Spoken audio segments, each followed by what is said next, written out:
like the off season, man. Off season of Wire to Wire Sports Ooh. Podcast. Couple weeks in a row, we're a little bit late. There's no football. I changed my name. I'm Mr. Brackets. NCAA is coming up. I'm Mr. Brackets. I'm winning the bracket this year, gentlemen. It's happening. I'm Mr. Brackets, Gene Walzak. And to my upper left corner, I got the man that runs the ones and twos, the graphic designer himself, Cottrell Simpson, College Cottrell. But we're going to change his name because he hasn't won a bracket or won an NCAA Bowl Mania since, I don't know, the Reagan administration. So, Hey, I picked the champion, so you can't say that. So it's fair. Got Baylor. Georgia. In my upper right corner, Scholastic Shally lives up to his name. He lives up to his name. He wins Bowl Mania. He wins shit like that. I'm kidding. What's up, Uncle Shally? How you feeling? Hanging in, bro. I'm a little sad. It's first show in forever. We have no football. I'm not sad. I'm just like I'm intrigued to move on. Yeah, I mean, baseball's right around the corner. And I love me some baseball, but March Madness will be here before you know it, which we all love. But still, it's always a little bit of a somber first show after football. Yo, Russell Westbrook's checking in. Russell Westbrook, how you feeling? What's popping? We got a fun show to talk about tonight. We got a lot to get into. And honestly, we get to take a little bit more time and have a little bit more debate on topics as we don't have like 700 topics this week. We're going to have to come up with a new bracket. I hear a new bracket coming. That's what I hear. Facts. Trivia contest coming Saturday with Sports Empire Network. There's rumors that Freddie might be leaving the saddle. There might be someone taking his place. I don't know who that might be, but we'll find out shortly. Ringer in the hole? I mean, it depends what sport we're talking about. But yes, ringer in the hole. True. We'll say that. We got an NBA All-Star weekend, so we got an All-Star show for you. But hopefully we don't disappoint like the NBA All-Star game does. I'm not kidding when I tell you that was the worst basketball game I've ever watched in my entire life. Mike Malone was a man at my heart after that game. It was the worst basketball game I've ever watched in my life. It was awful. And I'm going to say some things that's going to make Cottrell mad tonight. And I know it because I love Cottrell, but I can read him like a book. I'm going to make him mad tonight. I mean, Cottrell, what did you think of the All-Star game? We'll get into All-Star weekend in a minute. But what did you think of the All-Star game? So the game definitely sucked. I did like the draft element of it, where they, had everybody on stage and picked them out like it was like a schoolyard kind of draft thing. I did enjoy that, but then literally right after that, everything else went downhill from there.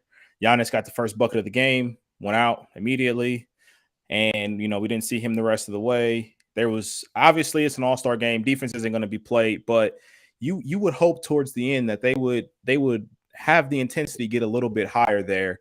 And I mean, we saw even in that game, like, Team Giannis, they were heavily, far out in front there towards the end, but Team LeBron, they were making a small comeback. Team Giannis was jacking up these threes, trying to get the flashy win, and the game got within 6 points, and Team LeBron still didn't play any defense. They didn't care about the last possession. Like it was really a joke. I was fully on board with the All-Star game and them switching over to this new format. Like I think the past few years we've seen better games because of it. Like it seemed like the stars were going hard, but this year there was absolutely none of that. It was very disappointing. I was kind of expecting it, but it was also very disappointing. Bill, what did you think of the All-Star game itself? We'll get into the rest of the festivities in a minute, but the All-Star game. I think the game itself was embarrassing, if I'm being honest. I mean, to Cottrell's point, I think it's kind of like the hockey game. Like we expect to go in and not see, physical, tough defense, stuff like that played. You at least have to go out and fake it and, give me some kind of effort though. I think the crazy part about the game is it was such a disappointing ending to up until that point had been one of the better All-Star weekends that I can remember in recent memory.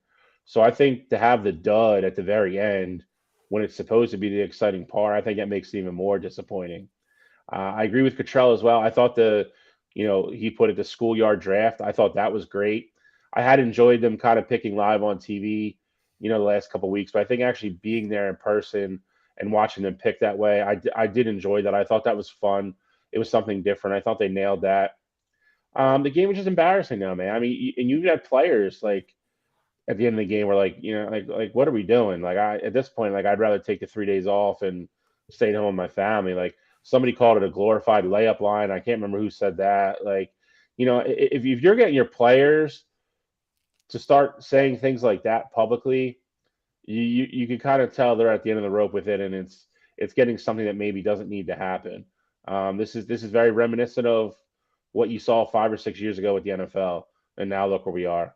And then you look at the ratings that it did, and lowest rated All-Star game ever, and it was well below even this year's Pro Bowl, which continues to sink year after year. So the fans aren't into it either.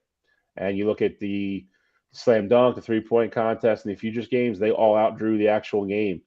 More people were invested at that than they were the actual game. So I think the writing's kind of you're starting to see the writing on the wall with this. So I'll be curious to see what happens in the next couple of years and see if the NBA can figure out a way to kind of redesign it or, some kind of different, setup or fixture or something. But I embarrassing is the word that comes to mind. That's the first thing for me. I just thought it was disappointing and embarrassing.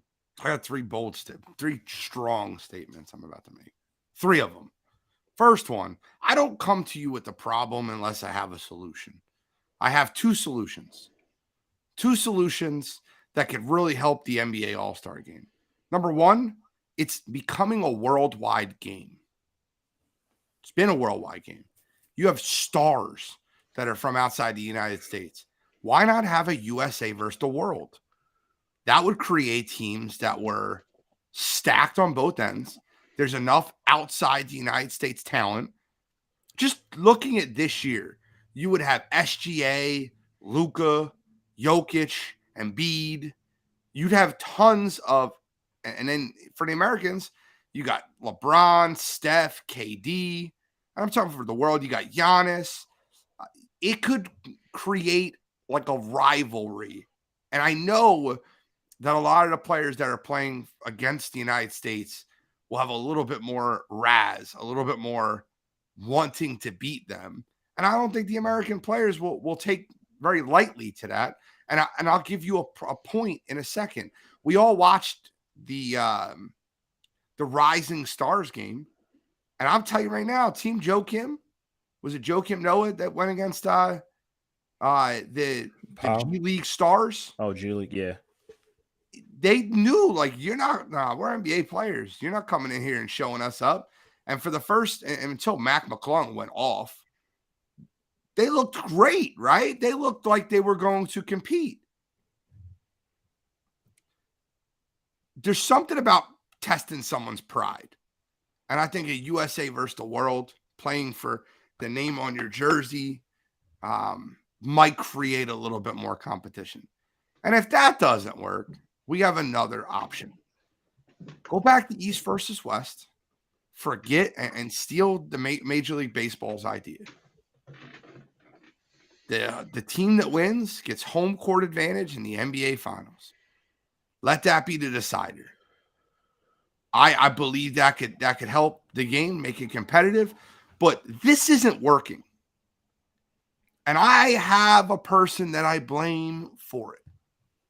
I blame one man. I blame LeBron James on why the NBA All-Star game has tanked throughout the years. And Kachar, you knew I was going there, right? I did. Stephen A. Did Stephen A say this too? He did. Well, he blamed him for the dunk contest, but I don't listen to him, but he sounds like he's spot on, right? I blame LeBron James. I think that when you look at the game in the 2000s, right, everybody, even when Kobe played,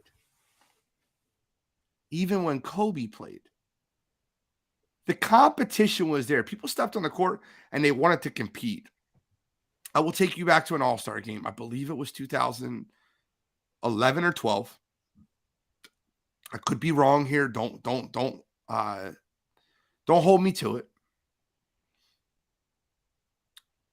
Remember when Kobe Bryant was trying to man up with LeBron James, smacked the court to defend him, like let's go, and LeBron took a fall away jumper to not like go at Kobe Bryant when they were going down the stretch, and he was trying to get that one-on-one matchup, and LeBron switched off of him. I remember that. I remember it. I think that in the NBA, I want to watch the best players compete against the best players. It has the ability to be the best All-Star game. 100% does. And I'll be honest with you, Bill, can I ask you a random question? You're a little older. Sure. Couple days older than me, maybe. Just a smidge. The 2000s All-Star game, the 1997 All-Star game, how much competition was in those All-Star games? How much did those players go at each other? It's those games back then are if you just say the words All-Star game to somebody, it's what you think it's going to be. It's going to be a normal game, but with just all the best players. And that's what an All-Star game should be. You know, I loved your East versus West thing because back then, if you ever watch any of the old NBA films, they always have like the behind the scenes stuff, and you saw it a little bit with the Michael Jordan Last Dance thing. You know, Michael and Larry and Michael and Isaiah, I mean, we all know about that relationship. They didn't really get along great off the court, but come All-Star night, they all got along well because they were like, we're not going to go out there and let Magic and all those guys beat us. Like, we're going to win. Just like you said, like how Kobe was. I'm not going to lay this all at the feet of LeBron. I mean, I think this has been coming for, this is a long time coming, but I know we are getting at with that. But those games back then were like, okay, we're going to get rid of all of, like the guys that are fillers on all these teams. And I just want the best 15 guys on each side. And we're going to play a normal, real 5-on-5 basketball game. And that's what an all-star game should be. And those games back then were great. They were great. They were physical. They were heated. They were contentious. I mean, that's back when the dunk contest mattered almost more than the game. I mean, you guys, killing each other to try to get into that.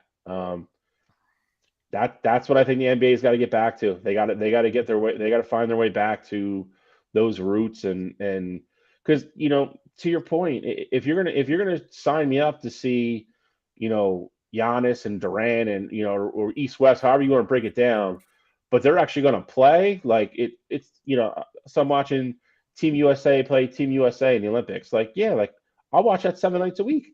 That's the best basketball you're ever going to see.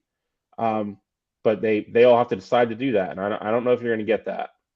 Well, take it a step further. Control, I'm going to go right to you. Take it a step further. When you say watching the best people play basketball, I don't care if you give them 2 weeks off, which they essentially did. They gave them a week and a half off in between games. Yeah, they give them a longer rest. Everything the players have wanted, and I can't use this line. I want to use the line, but I won't use the line. Ever since they started allowing the players to dictate everything in the league has become worse and worse for a visual sense to people that watch the game. Anthony Edwards said it recently, talking about load management, just play. You look at how many people take games off to rest. You never know what you're getting when players show up. And I'll be honest with you, man. It has become a very tough product to watch. Even regular season, I used to always stay up and like watch the 10-15 TNT TBS game. And I find myself doing that less and less. I watch a lot more college basketball at this point because I'm getting less and less enthralled with teams that are just coasting throughout the regular season and only caring about making it to the playoffs and playing hard then. And that basketball is incredible, watching playoff basketball. But even then, if a team gets up 15 to 17 points at the end of the third quarter, the one team rest everybody, like, oh, we'll come back next game, and they quit. They quit in the game because you gotta be ready to go. You can't spend all your energy trying to come back from 15-17 down. It's a joke. It's an absolute joke. And the NBA is a great sport, but LeBron James. I disagree with that. Okay, so what LeBron James did, and I'm going right to you after this. What LeBron James did is they created everybody's friends. We all work together. We're all friendly, and everybody's, we have the same agents, and we take vacations together. Man, I miss basketball when Patrick Ewing and Alonzo Mourning were going at each other in a 1-8 matchup where they were fist fighting on the court. What's the biggest rivalry in basketball, Cottrell? What teams hate each other? Like, what games do you walk into and you're like, man, I can't wait. There's going to be like Eagles Cowboys, right? We talk about mimic the NFL. Eagles Cowboys.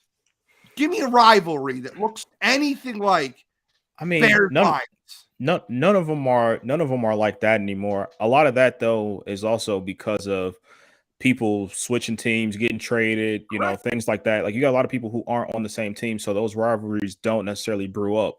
You'll have players have rivalries with certain teams, but you won't see the true rivalries. Like, we're starting to see it with Memphis and the Warriors, but it's nothing crazy yet. The Grizzlies haven't done enough to be, considered that legit rival. I would say Joel and the Sixers are starting to kind of get that, because Joel is how he is on Twitter, talks about certain people and things like that. So Joel, and we were starting to get it with the Nets, but now KD's gone and James Harden is obviously in Philly, but Joel was going at Ben. Joel, clearly you guys don't like the Celtics outside of just, the new age Celtics. It's always a Philly Boston thing when it comes to the NBA. And you guys have matched up. Kyle, you're in the chat right now. Do you care about the Sixers at all? Just Philadelphia hates Boston because Boston kicks our ass all around. Yeah, it's more of a city thing. It's not even a.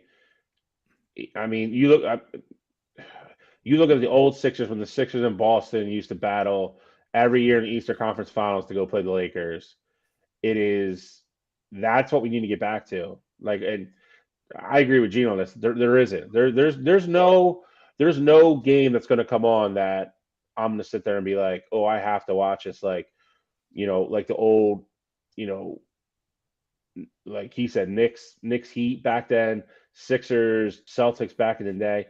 There's nothing like that anymore. There's not. And some of that, Cottrell's not wrong. Some of that is the free agency. You don't have these guys that sit somewhere in a city for the most part for 10 years to where they're going to build that rivalry up and it's going to keep going. And it gets, there's all this contentious, heat between the two teams. They know nobody stays put long enough for that to happen. But G brought up a really good point earlier about the 10-15. I've mentioned it numerous times.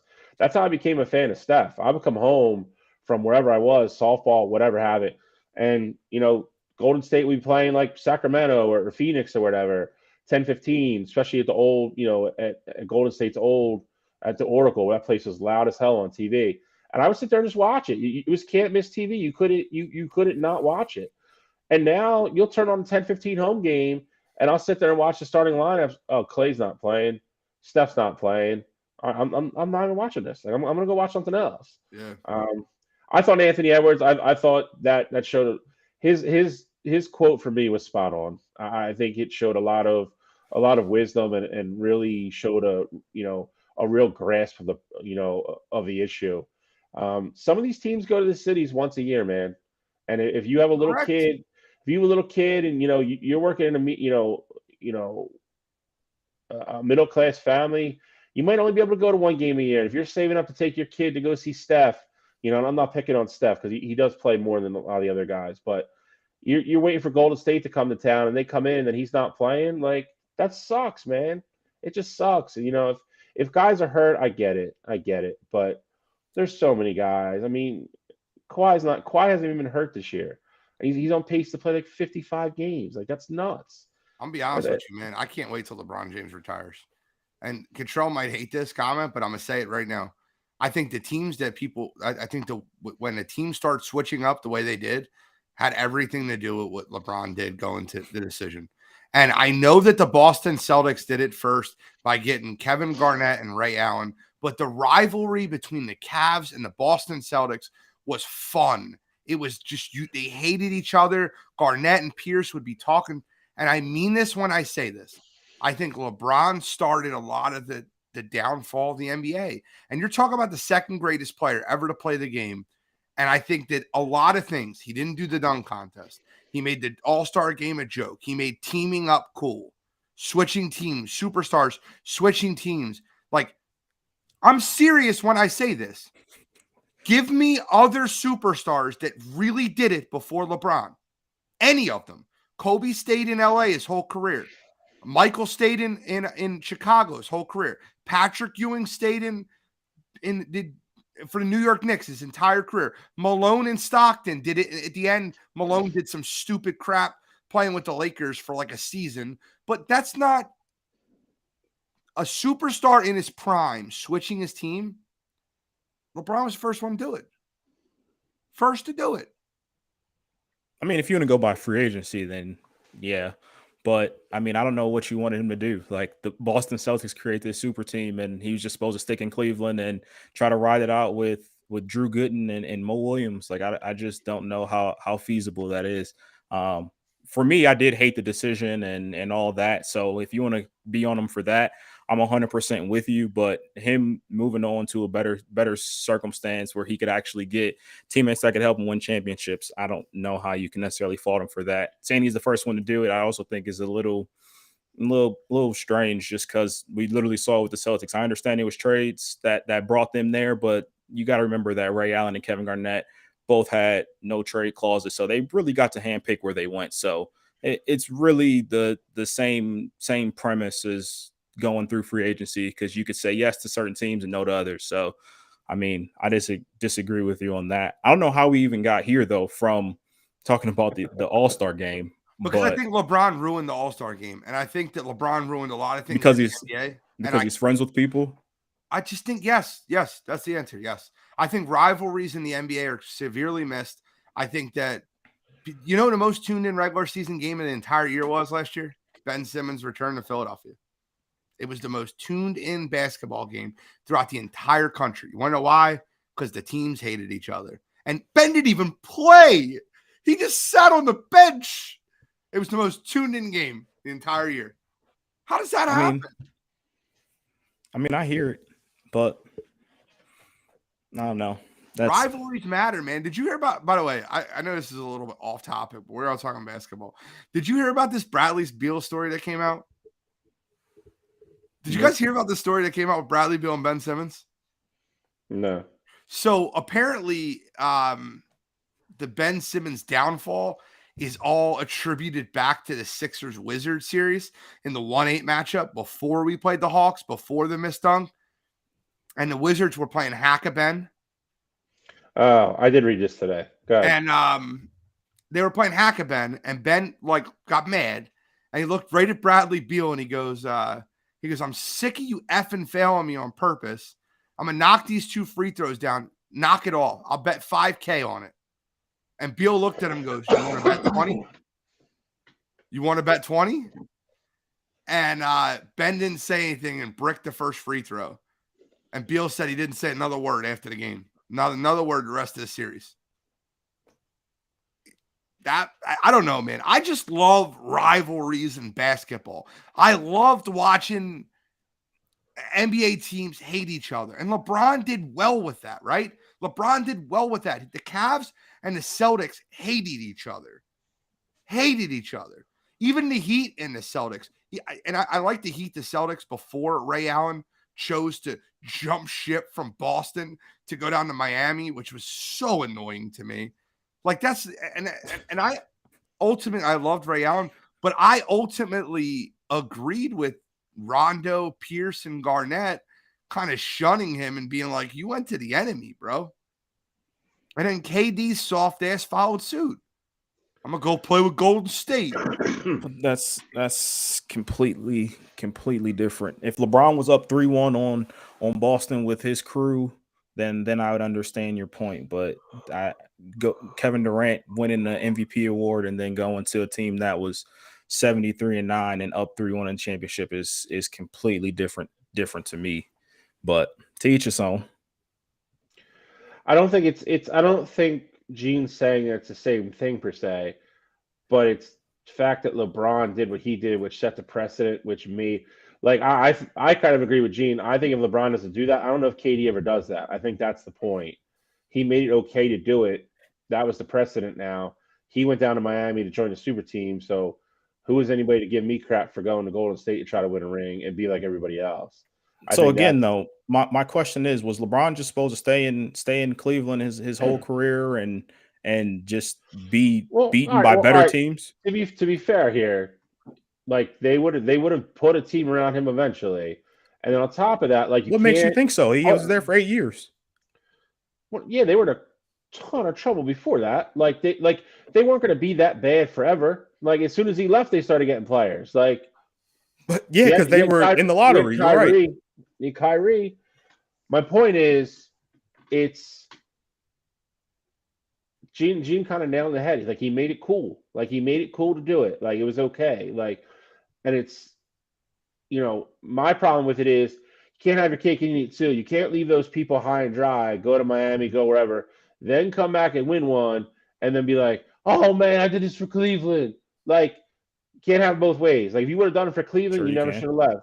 Well, I mean, he did. He gets away with it because he is who he is. I'll state the obvious that it's bullshit, but it's not though. So if LeBron was on a team with the Cavs for 7 years, they go to the finals in year 4, and the best player they bring back is Mo Williams. Like, what if you're in that situation? Why would you say, "Oh, I think I'm going to keep playing it cool, and I'm going to wait for them to bring in the superstar"? Like they haven't done it in 7 years, but I know it's coming. Like in my mind, what will make me think that? I think that a lot of, and I said this before, and I think we're going too far off the beaten path, and I blame myself for that. But I think a lot of the issue that I had with LeBron was a lot of those players that they signed, a lot of those contracts that they signed were LeBron's doing. It was like, yeah, I want JJ Hickson here. He's my guy. And then they signed him to a ridiculous contract that makes no sense.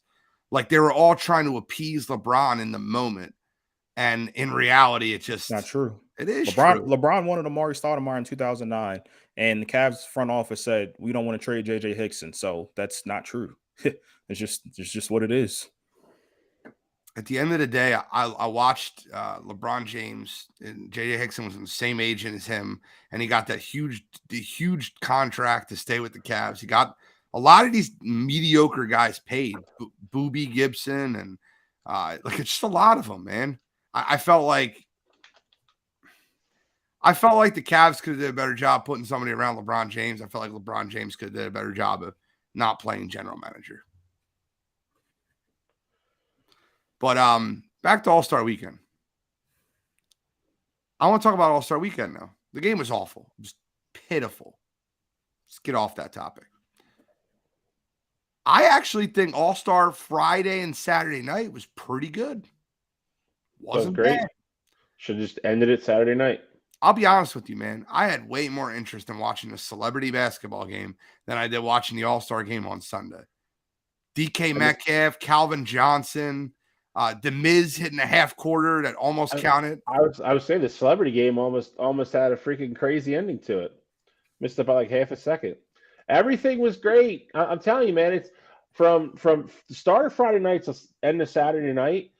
If you're the NBA, you couldn't ask for anything more, honestly. I mean, you could have probably had bigger names in the dunk contest, but even the way that ended up, it still worked out. Like, so Friday night, great. Saturday night, great. Like all this momentum going, and then you lay that turd on Sunday night. Like, I would have told everybody to go home Saturday night and just, enjoy the city. Even though there's apparently nothing to do there, according to Shaq and Charles Barkley. So, yo, that hot mic was hilarious. Blast in the city live on air. It's hilarious. To add more to it, I really got into the Rising Stars Challenge. I thought that was a lot of fun watching the Rising Stars go back and forth. You could tell the overseas elite, well, not overseas elite. I don't know why I do that. But basically the The G Leaguers. The G Leaguers Leaguers. were battling. I loved Grand Theft Alvarado. Man, you want to talk about a guy that won the weekend. If it wasn't Mac McClung, it was Grand Theft Alvarado. Jose Alvarado was awesome. He was fun. He was playing heavy defense. He was, oh man, hit the game winner. I loved it. I'm a Jose Alvarado fan. They played like they cared, and that's the difference. Those guys on all those teams wanted to win those games. I mean, you talk about ways to change the All-Star game. I actually love that format. Obviously, you wanted to have it where it's a full game and things like that. But if the players aren't going to play hard in a real game, why not make it a format where it's you shrink it down a little bit, and you go to a set number like 40 or whatever, and you draft your team. You draft your team of 7, each team or whatever, and play ball. Like I think that did well in that game, and I think that could even be another solution to getting these guys to play and seeing high level basketball with some of the best players in the world. I'll be honest with you, man. One of my favorites for You Got to Be Kidding Me this week was Jason Tatum for just running up and down the court, scoring as many points as possible when the teams were playing no defense, like breaking the all-star scoring record. Like, it was such a joke. But I think you blame Jason for that, because Joel did it too. Joel did it in the sense that, like, these guys were like, I'm going to score because there's no defense being played at all. And they just went in for layups and just easy dunks that weren't like entertaining to watch. What I mean by that was a lot of these guys are pulling off from half court, quarter court. I don't know, man. It bothered me that he kept going in and getting layups and dunks that were, you say it's not Tatum's fault, but it's not. Tatum shot like 15 threes. He hit like 10. Like, it's not like he was only going for easy layups. I mean, what is he supposed to do? Just let other people shoot? Like, I mean, it's your fault that you're not guarding me. Yeah. It just was frustrating, man. Why not have a 1v1 and 3v3 tournament? NBA players would never do that. Yeah, you know why they wouldn't do it? Because they don't want to get embarrassed. Yep. Yeah. Yep. Exactly. There is nobody getting cooked 1v1 on national TV. And that's the whole reason that LeBron passed off when Kobe wanted to go at him. It's the whole reason. Didn't want to get embarrassed. It's the truth. Watch the All-Star game. Tell me I'm lying. We're talking about an All-Star game from 12 years ago. That's the reason why the game sucks now. The game was literally fine 2 years ago. It wasn't fine. It was. We talked about it last week. Ended fine. The Elam ending. Fine. If you say so. You thought the game was good? The game was fine. The whole fourth quarter was fine. Did you just? You can't say both, right? Sure, the game was fine. The whole fourth quarter was fine. It's an all-star game. They're not going to play tough defense for the first half for sure. Like, it's just not going to happen. Why though? They used to. Why? They did not play defense in the first half. When? Bro, go watch any All-Star game from 92 to 2004. Okay, and you'll find out this is you got some. Yo, this dude Peter, is this a LeBron burner account? What? Is he a LeBron burner account? One play and sat down the rest of the game. My man's saying they play defense the first half is crazy. I can't believe you just said that. The whole game was just intense in the 90s. Come on, man. Stop it. Gino seen him. Gino tell you. I don't think the whole game was intense. I don't think they played full defense the whole game, but they played a lot more defense than what was displayed in the All-Star game. Once it got later in the game. No, but a lot more than now. A lot more than now. Agreed. I agree. Even in the first half, first quarter, there were times where players would lock up in the All-Star game in the 90s and the early 2000s, where even in the first quarter, they would one-on-one each other. And, like, you would see, like, guys go back and forth one-on-one. I agree. I felt like this All-Star game just made me want to throw up. It was like, all right, so let me compare it to you, right? I don't think there's many more Fast and the Furious fans than me. I'm a big Fast and the Furious fan. The NBA All-Star game to me is like what Fast and the Furious turned into after 6, after 5. 5. Yeah. Like, 5 was a little wild. They're dragging a safe around. 6, they got a 16-mile runway on a plane. They're shooting spears out of cars that are like, it's just, unrealistic to me, right? And I can't watch 8, 9, and it's just terrible. 8, 9 is awful. And I feel like the NBA All-Star game drifted that way, right? It was like, oh, we don't play a lot of defense. Oh, we don't play. We're only playing a little bit of defense. We don't play any defense. I think the other part too, especially this year, that made it even worse is that you didn't have some of those stars out there. Steph wasn't out there. KD wasn't out there. Kawhi wasn't out there. KD, like, those guys weren't on the court. Like normally, like we saw Steph 2 years ago drop the 50 ball in Cleveland, and it was somewhat entertaining to watch because of the way that it was happening. Like we didn't even get to see that portion of it. Like, of course, the ending, the Elam ending where people play defense like that of course makes it more entertaining, but we didn't even have the aspect of seeing some of, the best players or the guys who've been considered like some of the best players in the world playing on Sunday. And so I think that's also a big part of it as well. But I think you did, Kittrell. I think you had the NBA has never had more stars than it has right now. I mean, I agree with you. League. I agree with you there. Play, Ja Morant took his spot. I'm good. Entertainment level equal. Ja didn't play many minutes though. Giannis was there. Giannis didn't play many minutes, any minutes. One played like 30 seconds. You got other players that took their spot that are superstars. I don't think that's the issue at all. I don't. And by the way, don't bring up street clothes Anthony Davis on this show. Like he deserves to be playing in a damn All-Star game. That man has street clothes on more than he has NBA uniforms on. But when he's playing, he's a top 15 player in the league. It's fair. Fair point. So I'm just saying, like, of the guys who are he plays one game a week. Of the guys who are top 10, top 15 players, we were missing about half of them in this game. That's the only point that I was getting at. Like, obviously, you got guys like Anthony Edwards is a great player. Like, it's fine seeing him in an All-Star game, but when you're missing literally the cream of the crop, if you will, like you're missing those guys, like it shows up. And then when you get a sorry product like how we got on Sunday, it highlights it even more. I'm just frustrated because I used to look forward to this game and I turned it off in the middle of the second quarter. And I had somebody tag me and be like, tell me what's the fourth. Maybe they'll be entertaining in the fourth quarter. And they tagged me in the fourth quarter, and I watched the beginning of the fourth quarter, and it was awful there. And even when, like, Team LeBron was starting to make a comeback, they were just letting people shoot from wherever. There was still no defense played. Mike Malone nailed it. Can we talk about Mac McClung, though? Can we talk about returning to Mac? Yo, that man, and you know what the best part about Mac McClung was? He didn't miss one dunk. First shot, nailed it. He did a 540. Like that he did. My guy was on fire. It was awesome to watch. I thought that the dunk competition was way more entertaining than I expected it to be.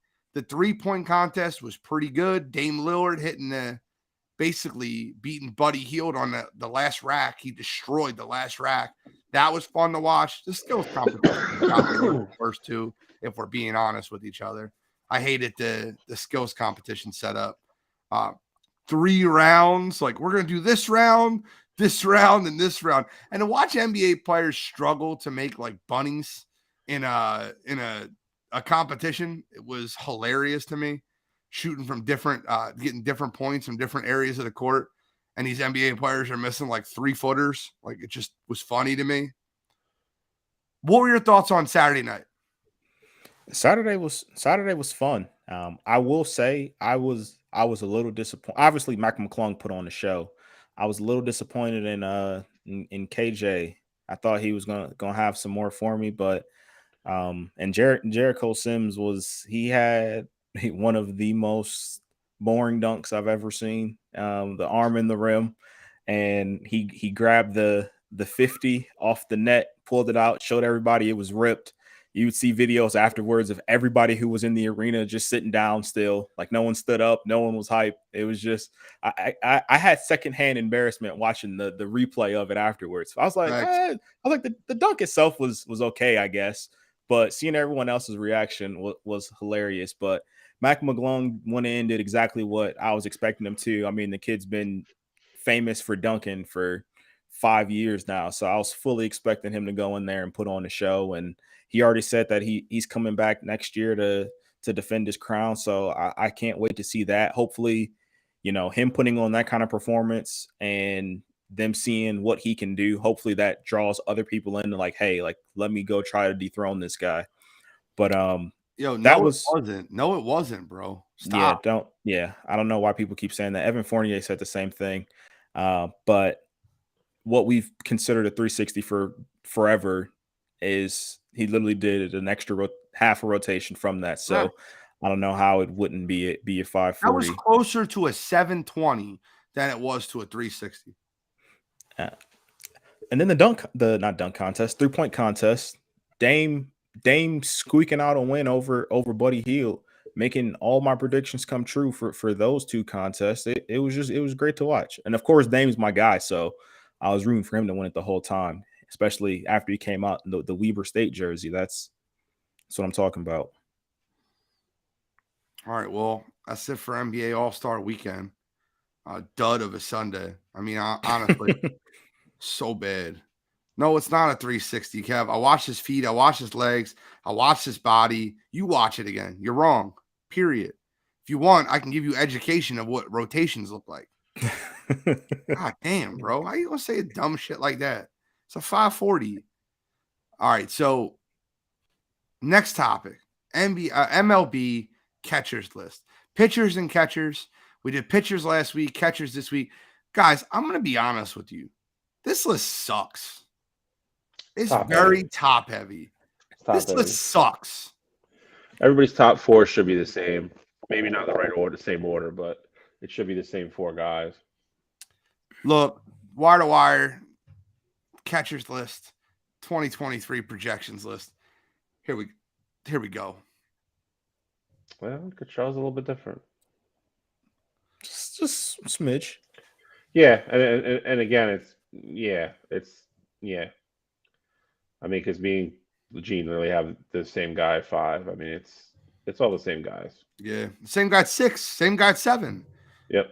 Like, if we're being honest, I think that all right, so you guys go first. You guys both got the New York Yankee, and I get why you have him on there, but he's not going to. There's a projections list. The guy stinks. He's not going to repeat what he did at the end of last year.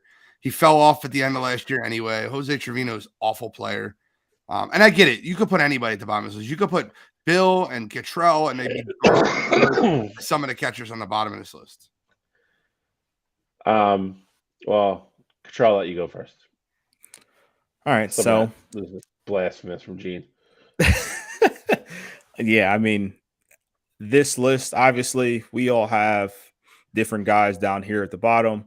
It's kind of tough when you really break down the list because of, I mean, it's really about what you value and all that. And the other thing too is that the catchers, we said it already, it's more so top heavy. So I mean, I think it's more preference than anything. But seeing what Jose Trevino could do last year, he's going to be in a loaded lineup where he's going to have the ability to, have his numbers be elevated and things like that.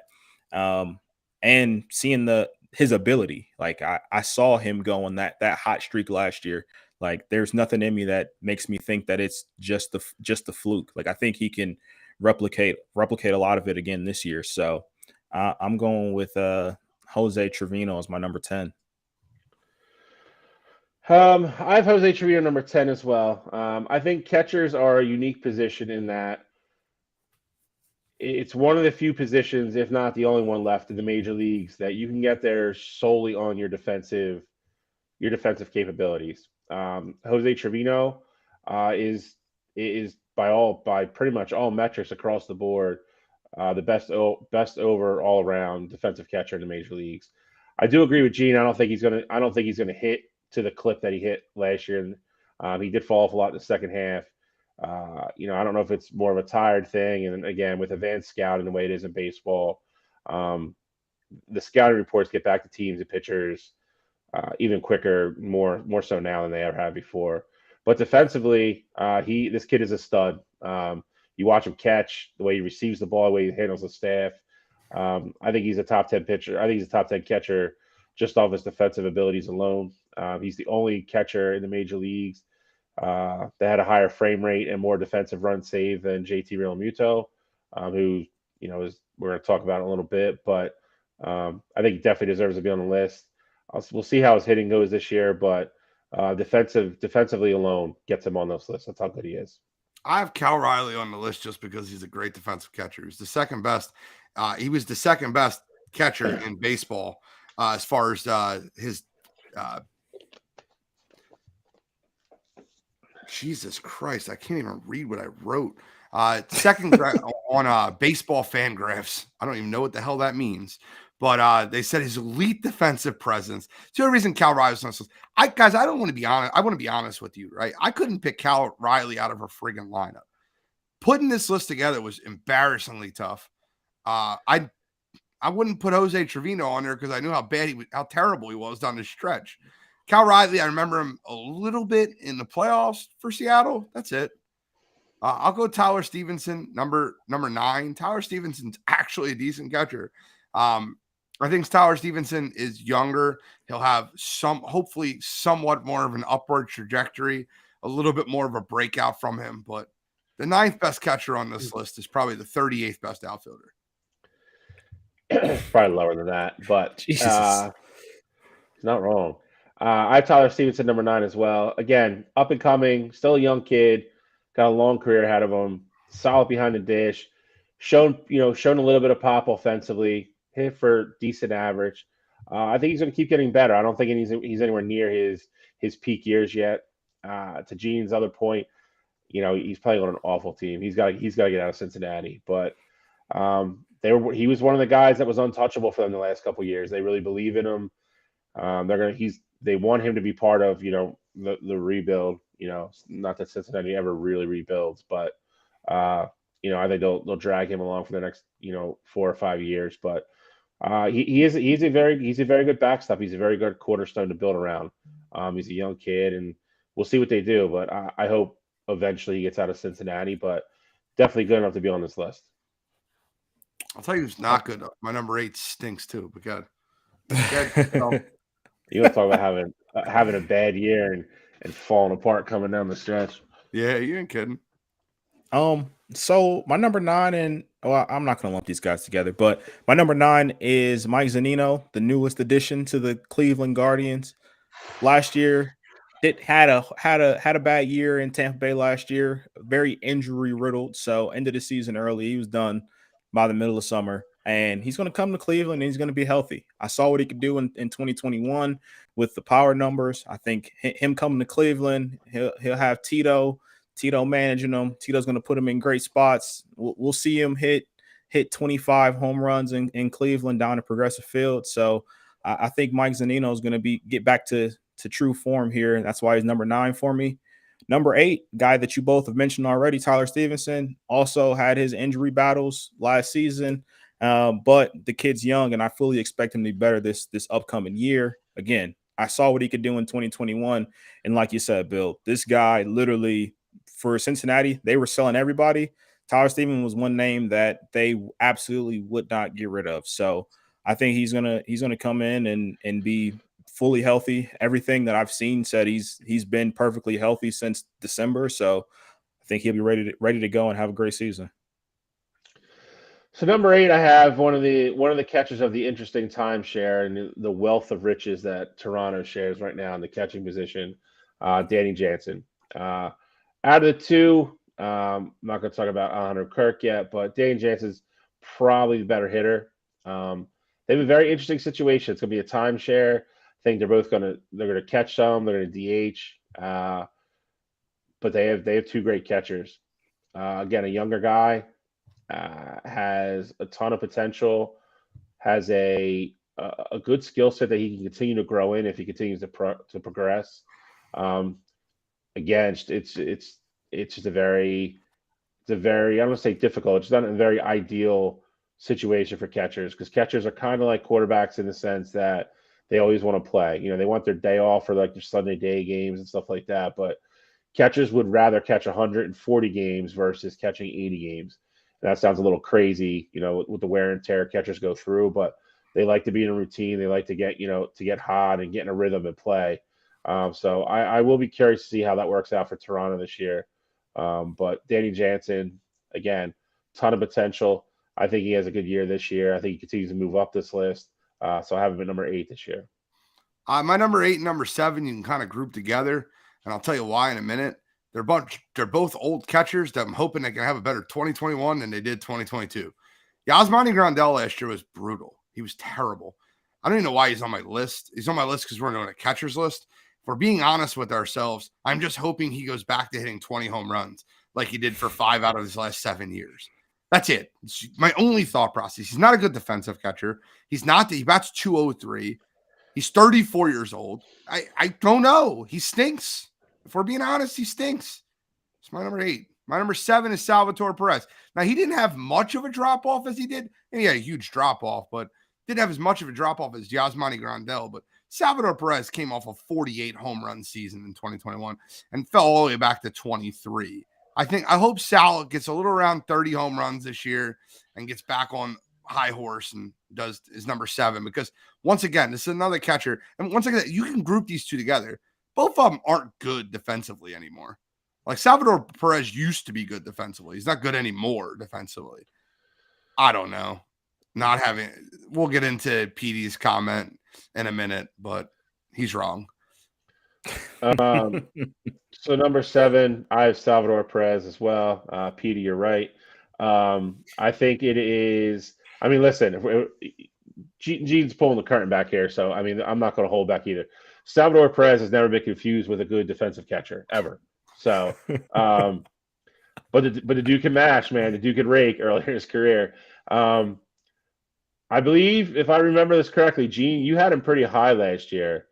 And I remember that was the one thing, not that I criticized, but the one thing I didn't think he was going to put up 40 plus again last year like he did it 2 years ago. But I do agree. I think he took a bigger dip than probably what he really is at this point. I think he hits between 25 and 30 this year. Dude's still a guy you want to have in your lineup. He's still going to produce more runs than he gives up, even though that number is probably shrinking rapidly. But again, pretty much any major league team except for 2 or 3 will take 25 home runs out of the catcher position all day, every day, twice on Sunday. So I think Salvador Perez bounces back a little bit this year. A little bit better offensively. Again, he's not going to be good defensively, but he still makes this list. So number 7 for me. My number 7 is guy both of you just talked about, Salvador Perez. Really not much more to get into it. I mean, you guys hit everything. He's here because he hits, and because the people who we have beneath them, we know that their numbers they don't have the potential to get like their numbers higher than what Salvador's are going to be if he plays all season. So you get 25 home runs and you're 100% in the top 10 here, and that's why Salvador is a 7 for me. My number 6, Wilson Contreras. I think him going over to St. Louis, getting a fresh start, I think will pay dividends for him. Obviously, he's been perfectly fine in Chicago, but I'm fully expecting him to go over to St. Louis and pick up right where he left off. He had a decent season last year. He had over 20 home runs, decent average. So I think he's going to go to St. Louis and be perfectly fine. I will also Contreras number 6 as well. I think I don't want to say it's the knock, but the one thing you always hear about him is, his kind of his mental lapses, where his head is sometimes. Physical attributes, has all the gifts in the world. Great arm. He can make the flashy play, the flashy throw.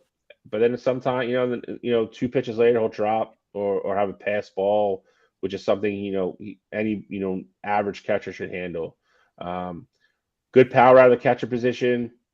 None of these guys are really going to hit for average, but he's a 250 plus hitter usually when he's on. So again, all the physical tools in the world. I like watching him play. Like I said, I think he plays with a certain flair and a certain attitude, and I love that. He plays with emotion. You need that out of your catcher. He also is going to a city where he has absolutely enormous shoes to fill. He is now the starting backup after Yadi Molina was there for freaking ever. And was the heartbeat of that team for a long time. So I'm curious to see how he handles that as well. That's going to be something interesting to watch this year. That is a big shadow to play in. Can I give you just a question, Bill? Yeah. When you watch it, you ever watch a good softball player that's on a pretty bad team? Yeah. Like as the season goes on, you can see his flame just like going down just a little bit each game. Is that fair? I mean, I think that's fair, and I mean, it's definitely magnified over the course of a 162 game season in baseball. I mean, that's a grind.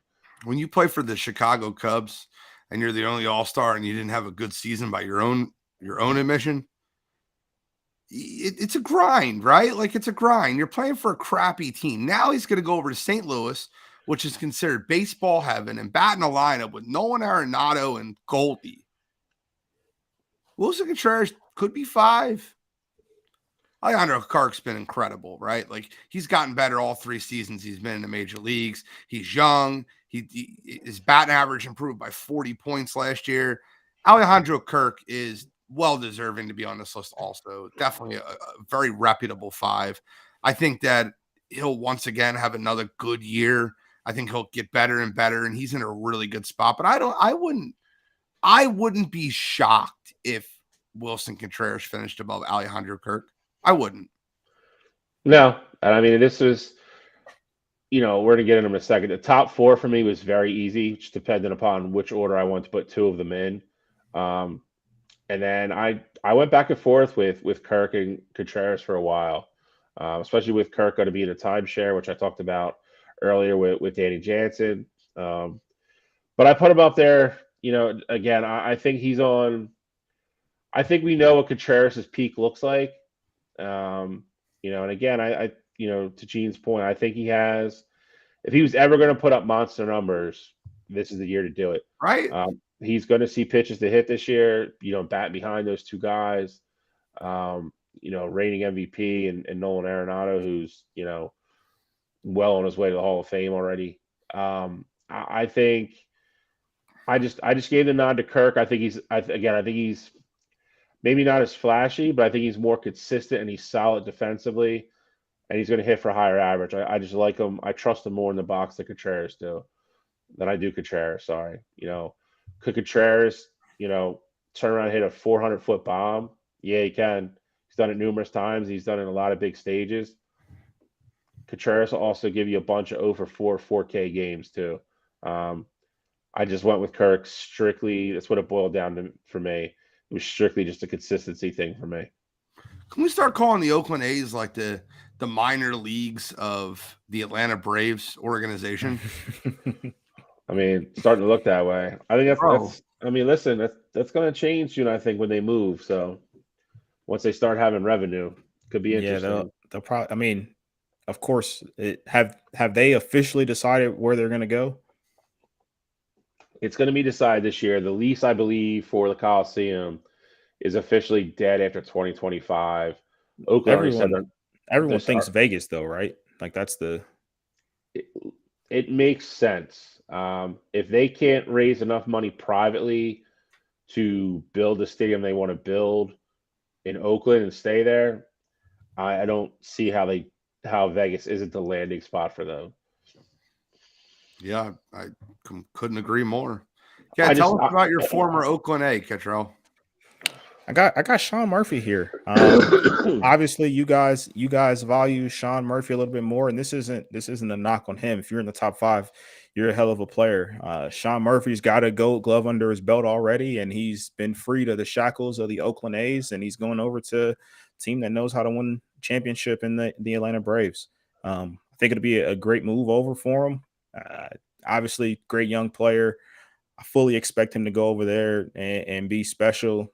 We talked a little bit off camera about their previous catcher. Travis is going to be full-time, basically DH for him now. But yeah, I fully expect Sean Murphy to go over and be the force that he was in Oakland. And then my number 4, Alejandro Kirk. You guys have already mentioned a lot about him. I feel like the time split between him and Jansen is actually going to be somewhat good for him. Days that he only has to hit for a guy who can hit like Kirk, especially in that Blue Jays lineup. Like, I think his numbers are going to benefit a lot from it. So I think Kirk's going to have one of those special years, and we're going to see him be an all-star yet again. I got Sean Murphy number 4. Cottrell already mentioned the one accolade, Gold Glove winner already. And I think you have to go back to the conversation, we just had about Wilson Contreras. He played on a really bad Oakland team for a really long time. He is now going to debatably one of the top 3 or 4 deepest lineups in the game. His average is going to go up, and his production numbers are absolutely going to go up. He's going to come up on base with more people on base a lot more often now than it was before. His RBI should go up. His run should go up. I think Sean Murphy has a monster year. He's going to go to a team that's going to contend for the playoffs, if not the World Series. And again, you're going to see that fire. It's easy to play somewhere like Oakland and be good and not stand out and get your recognition. But when you go to somewhere like Atlanta, there's also pressure internally from the team when you're playing on a stacked team like that. You have to pull your own weight, and that really makes guys play harder and motivates people. I think Sean Murphy has a monster year. I can tell you honestly, I almost had him 3. I really did, but I stuck with him at 4. But he's really good, man. He's really good. I'm with you. I almost had him 3 too. I mean, I think we put Will Smith at the 3 spot just because he's a Los Angeles Dodger. Yeah, like that lineup is loaded, and he's going to get his offensive numbers. Sean Murphy is going to be great, and Atlanta, if anything, they're amazing at scouting. I feel like they just take a 25-year-old stud from Oakland once a year, and they're just like, oh, it's just going to take you now. You've been developed. You're now chosen. Like, I don't understand. Like, how many years until we're talking about Matt Olson being better than Freddie Freeman? What, next year? 2 years from now? It's close, and he's younger. He's better defensively already. Defensively is close. He's never going to be. He definitely has the ability to put up better power numbers than Freddie. Yeah. As an overall hitter, though, he's never going to hit 330. He like that. No, but my point being is, how many years until Freddie declines a little bit to the point where Olson passes him? Yeah, And I mean, like, probably 2 or 3, 3 or it's 4. almost like they literally just go, okay, we're just going to take this young budding star from the Oakland A's and put him on our franchise. Oh, Atlanta's got the most loaded roster, top to bottom, throughout their rotation, throughout their lineup, all young, all under contract. They're going to be great for a long time. Sean Murphy, you already mentioned his Gold Glove. The guy's incredible defensively, a good hitter. Will Smith's there because he's a Dodger. I hate to say this. We don't take anything away from Will Smith. Average to subpar defending catcher. And to add on top of Will Smith's a good hitter, right? He's going to be about 7th or 8th in that Dodgers lineup. He's going to rack up 100 RBIs because there's going to be 100 people in front of him. And statistically, I think he has a better year than Sean Murphy. If you swap those two, I don't know if Sean Murphy doesn't have a better year in LA than Will Smith does. So I'll go Murphy 4, Will Smith 3, but I mean, to your point though, I think there's a few guys, if you put them in LA's line, like I think if you put Wilson Contreras in LA's lineup, like I think his numbers would be insane too. Like there's a few guys that outside of just Murphy. But I do agree with you though. I made that same point about Will Smith last year. I think he benefits greatly, and he's higher up on some of these lists because of where he plays. Yeah. And I think if you're being honest, if we're all being honest across the board here, I think we're looking at the same big jump from Murphy because of where he's going, and it's what Will Smith's played in his whole career. I can't tell you, and if you push me, if I had to pick one, I'm picking Sean Murphy. If I had to pick one from my team, I'll be 100% honest with you. He's worlds better defensively than Will Smith is. But it's also one of those things, and I've said it numerous times with all these lists having to be football, baseball, whatever. You got to prove it. So until Murphy can go out and put up better numbers than Will Smith, and he will have every opportunity in the world to do that. He's one step below him. Will I be surprised at all next year when we do this list if he's number 3? Not at all. Number 3, Control. A guy we were just talking about, Will Smith. I mean, not really much more I need to say. He's on a loaded Dodgers team. We saw what he did last year. I think it was 25 homers and close to 90 RBIs. Like, I fully expect him to hit 20 plus again. He'll probably have 100 RBIs this year. Dodgers are loaded, and Will Smith is going to be a beneficiary of it. So I fully expect him to have a top 3 season this year. My number 2 guy who you guys love, JT Realmuto. I know PD wasn't happy. Bill's shaking his head. He's not too happy about it. He's coming off of a phenomenal season. Got a Gold Glove, Silver Slugger. And this is no slight. Like, him being that too, it's no slight to him. I think he's going to be incredible.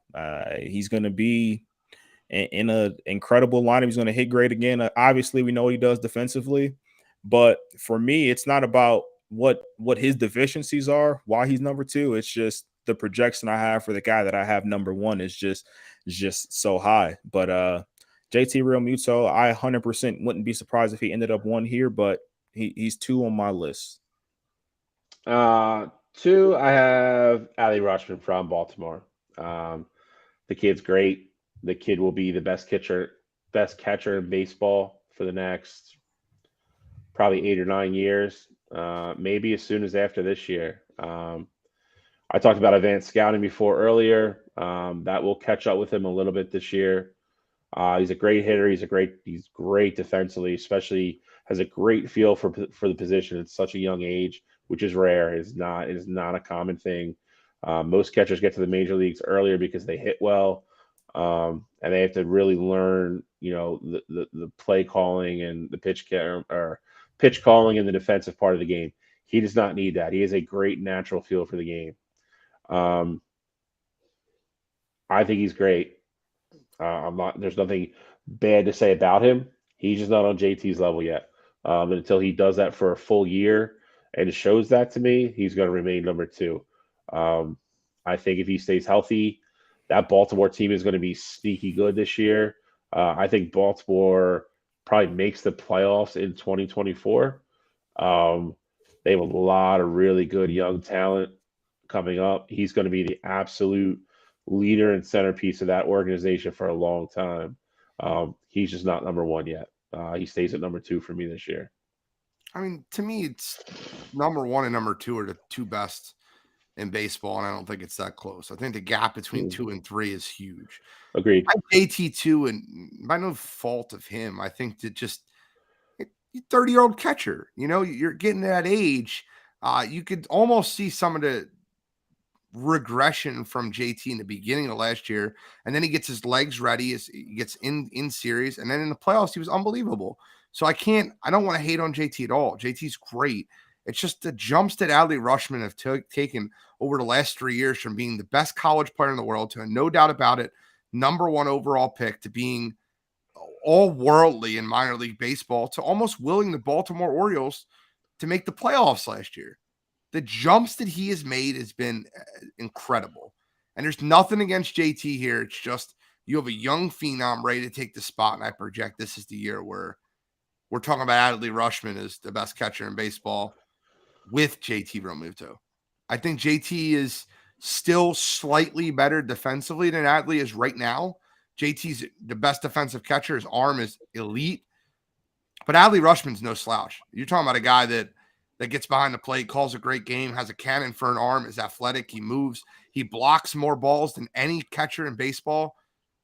He's unbelievable. He's unbelievable. And I think that JT and Adley right now are interchangeable. Right now, I'd give the edge to Adley for projecting for 2023, but not by much. I'm sticking with JT. I think you saw his second half, and like Gene mentioned, the playoffs. I think you saw the normal JT. He is only 30 years old. You need to stop acting like he's 35 and he's on the back leg of his career. He's 30.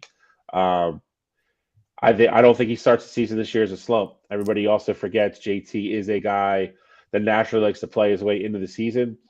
We also did very short straight spring training last year. Um, so they're gonna have full camp this year. Plus he's gonna play in the WBC, so which we'll be talking about in a couple weeks, which is gonna be absolute insanity this year, by the way. I cannot wait to talk about that. But um, I think you're gonna see JT start the year on fire right where he left off last year. To Gene's point, defensively, they are both top three catchers. Not JT already. Both have elite arms. Both block the ball extremely well. JT is regarded, around baseball as the best framer of a pitch. Um, I think the difference with them is still in hitting. I think JT is a proven 280 guy, 25 home runs, 80 to 100 RBIs, which could go up this year because I think he's have a little more opportunity until Bryce gets back. Adley is not that he can't be there, not that he won't even be there this year, just hasn't done it yet for me. So until it's one of those things, man. You have a legend, and you have a legend in the making behind him, and until somebody knocks the legend off the top of the mountain, then he stays there. Could be this year, could be next year. I mean, it's coming soon. Don't get me wrong, but I don't think it's this year. So JT stays number one for me. And then my number one is Adley Rutschman as well. This is a guy who I had on my top tens list last year. I thought he would get caught up early last year, and he did. It was, I believe, the end of May, early June when he got called up, and he had a good season. I fully expect him to take that leap this year. Obviously, not obviously, but I'm not one who watches college baseball. But Adley Rutschman was a name that, when I heard it, I knew that the way that people talked about him, at least, that he was a guy that you need to follow, and you need to see this kid play. And so, like, seeing him go through the minors and things like that, like I fully expect him to take that leap this year. I think it was great for the Orioles to call him up last year and get him as much playing time as he did, because I think now he's going to be fully ready to take on this season and be the best catcher in baseball. So to Joseph Jeffers' point, Nashville wants an MLB team. They do. The problem is going to be is they're not going to move Oakland from Oakland to Nashville. So the for lack of the plan they want to do, if they do it that way, is they would give Nashville an expansion team, and they would stay in one of the Eastern divisions, and then Oakland would probably move to LA to Las Vegas, excuse me, and that would keep the balance of the league. I highly doubt they're going to move Oakland all the way across the country. I don't think it's going to happen. If it was up to me, sell Cincinnati's team to Nashville.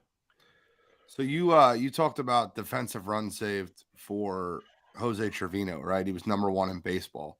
He had 21 defensive runs saved last year. That's an absurd stat for a catcher, right? Yeah. Adley Rutschman in, I guess, 3/5 of a season, 60% of a season, had 18. He was number two in baseball in defensive runs saved. Now, JT, on the other hand, 44% caught stealing percentage. Do you know how absurd that is? That's nuts. Like, I'm not kidding with you. Like, I'll read off the rest of the top 20 just for fun. Not that long. Just to put it in perspective before you go, most of the guys in the Hall of Fame, 30, 24. They're mid 30s, and those guys are considered elite. He's 10% higher. I was gonna say we had Perez in Cleveland a few years ago. It was at like 31%, and it was insane. 44% is nuts. 34% was this number two in baseball last year, which was Salvatore Perez. Adley Rutschman was at 31%, which is pretty good. Will Smith was at a staggering 18%. Guy's a defensive juggernaut. I'm kidding, but Salvatore Perez also had one of the lowest defensive run saves you'll ever watch, -4. Like, that's so bad for a catcher that pride themselves on defense. It's not good. So bad. But Trevino was one defensively. He was a stud. Interesting list. Interesting list. I just don't think you can argue. Like PD's like, you guys are insane, terrible. I don't think it's terrible. I really don't. Like you can make arguments on, I don't know. And it is, and once again, though, it is projections list. So saying that the guy who came in at how old is Adley? 22, 23? He's probably easy either or. I mean, I think he stayed in college for 3, if not 4. So yeah, he's right around there. So a kid who already took the strides last year, and now he's going to have a full year under his belt. Like to me, it's not crazy to think that he could be the best catcher in baseball. Let's see. I agree with you. All right, so gentlemen. He's 25. Okay. Who is Adley? Yeah, so you figure JT's 31. Yeah. So again, I mean, I think he actually stayed all 4 years at Oregon State. So you're 22, graduating. Yeah, 2 years in the minors, and he was up. So guy's a stud. Yeah. Why I got people listening, I kind of want to throw something up there. We have new merch that's on sale. Appreciate the couple buyers already. We got 4 different colors. We got the gray and black, the blue and gray, the blue and silverish, the white and silver, and the black, which is backed by popular demand. Blue and gray are our new colors. Black and white are our originals, but we got the new logo on there. You got the faces. Listen, if you want to pay to have Shally's face on your sleeve, this is the time to do it. Sign up, folks. The Venmo is listed on the page, just Venmo, and we were putting our first order in 2 days. So we will be getting a bunch of stuff out there. All the contest winners, you'll be getting your merch soon. And yeah, you can go through. This is the t-shirt, long sleeve t-shirt. The hoodies are 50, the long sleeve tees are 40, and the shirts are 30. And then we got one last one here in the blue. That's Bill. That's Cottrell's favorite is the new blue. Waiting on blue. Blue's hot. It looks really good with the dry fit material too. I can't wait to wear that at a softball game. All right, so we got NCAA, we got bracketology, bracket madness. I can't wait to get into Joe Lunardi's bracketology now. We did this last year when we were talking about what matchups we could look at. Like I have awful eyes, so I can barely see this, but that's okay. Anybody can see it. This is I can't. My eyeballs work. This is the projections right now. Obviously, a lot can happen with conference tournaments, but your projected 1 seeds are Houston, Kansas, Alabama, and Purdue. I don't know. I guess, man. Is Kansas the only 1 seed that you can see winning the national championship? It's funny you said that because I didn't know we were, exactly what we were doing with this topic, and that was one of the questions I actually had for both of you. I feel like here's what I'll say. I've watched them a couple times now. I feel like I know what I'm getting from Kansas every time I watch them. And the other 3, I think I've seen games where they've looked great, and then I just watched Purdue lose almost 3 in a row to 2. The 2 teams were not great teams. Alabama's got some crazy off the court and behind the scenes stuff going on, but when they're clicking, they can outscore anybody. And then Houston, I love, and they play old school basketball, but they really struggle. I needed, for me anyway, like this is one of the things I look at, like when I pick college games for the tournament, I want a team that comfortably gets to like the mid 60s, high 60s, low 70s in points. And Houston doesn't do that for me. I've watched them too many times the last 2 years play great defense but struggle to score 58, and that's meeting one hot team in the tournament, away from. And they remind me they're kind of like a more athletic, like the old Virginia teams from a couple years ago. Same mentality, same like dog fight type defense, but they just struggle to score. I would love to see a team like that win it, but it's hard to have a lot of confidence in them. To be fair, they haven't scored below 70 points since their loss versus Temple, which happened a month ago at this point. They've Yeah. gotten over 70 points almost every game, but their conference is not Awful. I wouldn't say awful. They do play, Mm. but Cincinnati, Tulsa, UCF, it's not great, but it's not like we're not playing Gonzaga's schedule. This isn't Gonzaga's conference. All right, but it's probably like only a step up. or two above that, though. Yeah. I mean, it ain't the Big 12. It's not the ACC or the Big 10. I think to Bill's point though, like worrying about Houston, obviously they're a great defensive team. The problem there is their physicality. Like I think if they get in a situation like a tournament game, and I can see them if they get in foul trouble, like I could see that severely hurting them. Obviously, any team getting in foul trouble, it's going to hurt them in the tournament. But I think with a team like Houston that plays as aggressive as they do, I They think need one bad night. yeah, Bad night. correct. We had the same exact conversation about them last year. Exactly. Same exact conversation. And the fact that like Houston, like we talk about, it's been a while since they've had like not scored under 70 points. I think it's possible for them in a tournament setting if this is a team that gets in foul trouble. Like they're a lot with rhythm. Like they get a lot of points off turnovers and things like that. Like I think that could severely hurt them in a tournament setting. You talk about Kansas being the only one seed that could win the national championship.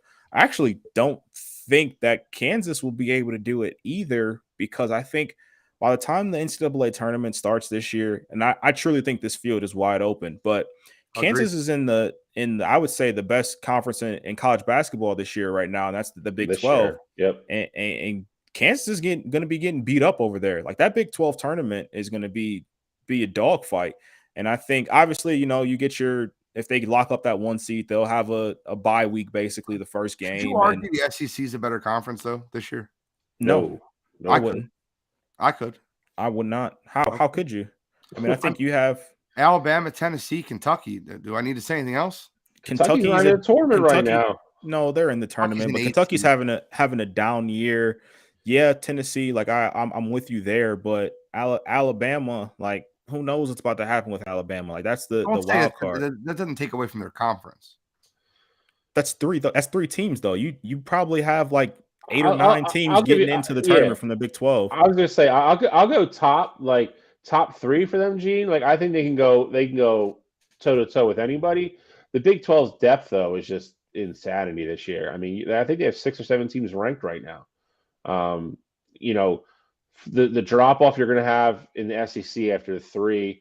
Okay, you go Kentucky, which isn't a normal Kentucky team, but then like the Big 12, like you still have TCU, Kansas State, Texas, Baylor, all them down there. Kansas State. Yeah, it's murderer's row this year, man. I think it's the best conference by far this year. ACC has a down year, and honestly, the Big 10 is too. So, I think it's the Big 12, and I don't think it's necessarily too close. Okay, I just when I look at a conference, I look at teams that can win the national. That's fair. I get it. Like, I get that you guys like. I don't think anybody here thinks Kansas State's going to win the national championship. No, but I think me and Control are talking about Kentucky it. Is either. Yeah, I think Kentucky can get hot. I think Kentucky has the dogs that can do it. On paper, they do. They have, and Calipari has done it numerous times where they get in the SEC tournament and, they flip the switch and it's a different team. But that team has shown me none of that yet. And, I think in the Big 12 could have 8 teams, if we're being honest. You said 6 or 7. I think the Big 12 could have 8 teams. I really believe that when I look at it. I mean, I think I was just going to say, just my last point with it. Like for me personally, and I think this is, what Cottrell's saying too. When I say it's a better league and it's deeper, I think the team you're playing on an average night is way, way better than the Big 12. You're right. There's no Vanderbilts, there's no LSU's and Ole Misses this year in the Big 12. That's all it is. I think the average day in, day out battle you're getting in the Big 12 this year is a very good game. And I think about A&M too. A&M's a very good team. And even if you want to paint it as the top three, like I take my chances with Kansas, Texas, and Baylor, as opposed to like I'll take my chances with those three. One of them win a national championship over Bama, Tennessee, and Kentucky. Like I would be okay with my chances there. See, Coach, you bring up the Georgia loss, but you forget to mention the Tennessee win. Like, I get what you're saying that the Kentucky had a bad Georgia loss. They did, but they also had a huge Tennessee They win. beat Tennessee at home last week. Yep. Like, it's not like I get what you're saying, but when you get to the tournament, it's the team that gets hot at the right time. And like we can talk about Kentucky not being that good, but when they beat a Tennessee team that was running through, that just beat Alabama, you know what I mean? That was running through the SEC at one point. And I don't know. I think that Kentucky team has a lot of. They got a lottery pick. They still got Oscar Chiabwe. I think they could be good, bro. I really do. I mean, I think they can too. And it wasn't like I wasn't taking a shot at Kentucky there. No. I was just responding to him saying Kentucky's not that good this year. They lost to a terrible Georgia team, which they did. Georgia got beat by like 40 by Tennessee. If I'm being real, I think Kentucky, like, if they get an 8 seed, I think that's the region. I think they would want to be in. I would want to be in Purdue's region. Oh my God! Looking at this, the East is a murderer's row. Yeah, like Kentucky is an 8, Purdue is a 1. You got Duke shouldn't be on, but Tennessee, Baylor. It's absurd. West Virginia can beat anybody. He's right. West Virginia can beat anybody, and they're 12. That's a dangerous 12. That's a 12-5 upset I would pick tomorrow. Yeah, and if it came down to it right now, like I would seriously consider picking Kentucky over Purdue in that second round matchup there. I think Chiabwe would bully Edie. Yeah, same. I mean, you got a lot of really good games in that region. My only thing with West Virginia, as it always is they are one team at home and they're a completely different team when they play away. You're absolutely correct. Providence is a 7 seed is bonkers, dude, because Providence is a good little team. UConn's a scary 5, and you got Tennessee sitting there at the 3. I mean, that is, and then Oklahoma State, Duke. I'll tell you right now, Oklahoma State could beat Duke. If we were looking at this now, I want you to look at it, and I know I'm asking you guys to just spit 2 names out, but I want you to give me 2 names that make it to the Elite 8 in each conference. Just looking at them, right? Just looking at these, and this is gonna sound so like I'm speaking to my own argument, but my Elite 8 in the East would be Tennessee versus Kentucky. It really would. I'm not like, this is not me doing the Gene thing where I'm speaking but my Elite 8 in the East would be Tennessee, Kentucky. I'll go Tennessee, UConn. See, I would go Baylor and Kentucky. Okay. Baylor and Kentucky. I would take Baylor and Kentucky. Okay. And I'm actually more down on Baylor this year. Obviously, they've had their ups and downs this season, but I think the way that this if the bracket were to play out like this, I would like Baylor's matchups going throughout. Okay, give me the South. Give me your Elite 8 in the South. Okay, so I'm going UCLA, and I'm assuming everything stays status quo with Bama. I actually think the South has a good chance to go chalk. I'll go Bama, UCLA. I would also go UCLA and Bama, assuming everything stays, as Shiley said, status quo. The one team I would look out for, though, would be Indiana. Okay. See, they're like West. It's funny you said that, because I was just gonna say I think they're. Where is that? Does that say where that region is? That's in no. This is all New York. Forget where it's at. Well, no, because it matters. Because if it was somewhere that was relatively close, where those fans would travel well or get there, like they'd have a decidedly home court advantage. I think it matters. I think Indiana's a lot like West Virginia for me. Like you play them in Assembly Hall, like Purdue went the other day, got smacked. You play them Assembly Hall in Bloomington. I think it's a way different story than playing them on a neutral court somewhere.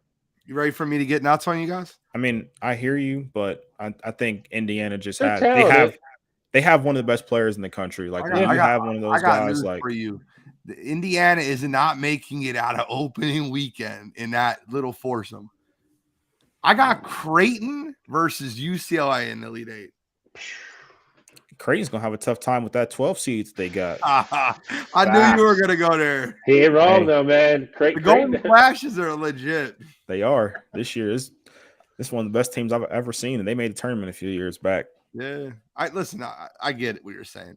I just think Creighton's a sneaky team that can go State, far in honestly, this tournament. Kent State shouldn't be a 12 seed. Honestly, I agree. That's blasphemy. They should be like a 10. Yeah, I agree with you. But if you're Kent State, wouldn't you rather be a 12 seed than a 10? Why do you want to play UCLA opening weekend? Facts. Like I'd rather be a 12 seed. Yeah. I think of all the teams that are in the 5 line right now, I think Creighton is the one who I least want to see. All right, so my Elite Eight for the South is Creighton versus UCLA. UConn for me. Okay. All right. Midwest. Give me your Elite Eight for the Midwest. Definitely Texas. I've been high on Texas all year. You have. I hate that they're going to probably play Michigan State second game though.